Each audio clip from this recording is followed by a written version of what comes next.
Xogayaha gaashaandhigga ee dalka UK ayaa sheegay in dagaalka u dhexeeya Ruushka iyo Ukraine ay Ruushka kaga dhinteen ciidamo gaadhaya 450 askari.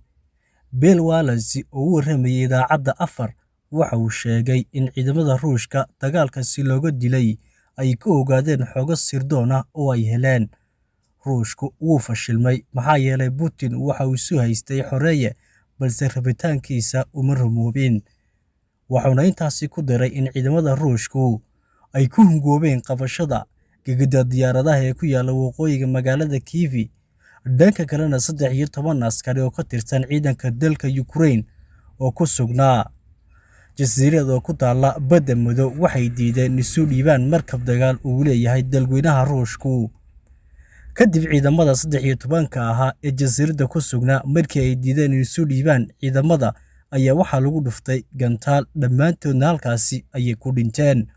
Waxaana barta Twitter-ka lagu baahiyay cod dhanka markabka ka imanaya oo askartaasi ugu baaqaya inay isdhiibaan ka hor intaan la dilin. Waxaan idinkula talinayaa inaad isdhiibtaan hubkana aad dhigtaan, haddii kale rasaas ayaan idinku furaynaa, may maqlaysaan, ayuu leeyahay codka sarkaalka ee ka imaanaya markabka. Madaxweynaha dalka Ukraine Zelensky waxa uu askartaasi ku tilmaamay geesiyaal.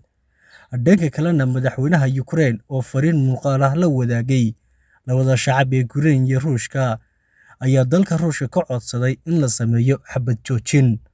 Ruushku waa inuu hadda iyo hadhowba nagala hadlaa sidii loo joojin lahaa duulaanka uu ku soo qaaday, ayuu yidhi.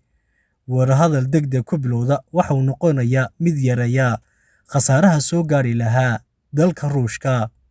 Waxaana intaasi ku daray ilaa weerarada Ruushka ay ka joogsanayaan in iyaguna dalkooda difaacayaan.